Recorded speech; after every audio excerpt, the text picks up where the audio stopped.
এখন আমি আমাদের বাংলাদেশ ও বিশ্ব পরিচয় পড়ব। তো আমার সামনে পরীক্ষা, তো আমি এখান থেকে অর্ধেকটা দেখে নিব, কারণ আমাদের লাস্ট ফাইনাল পরীক্ষা আসতেছে। তো আমি এখন এটাতে যাবো, মুসলিম শাসনমালা বাংলা ধর্মীয় আচরণ। এটা পাওয়া যায় না গাইডে, বাট এখন আমি এটা হাতে পড়বো।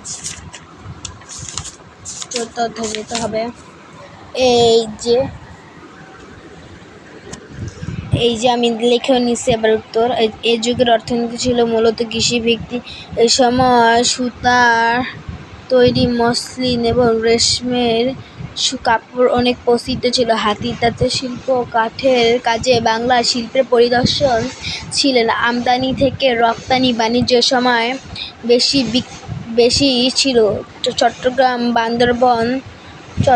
বান্দরবন থেকে হতো চাল, চিনি, আদা, হলুদ, মসলিন এবং অন্যান্য ধরনের কাপড়। বাণিজ্য কেন্দ্র হিসাবে চট্টগ্রাম সুপরিচিত ছিল। যারা এটা পাওনি, তোমাদের এটা দেখাই দিলাম। তো এইটা থেকেই তোমরা পড়ে নিও। বাই।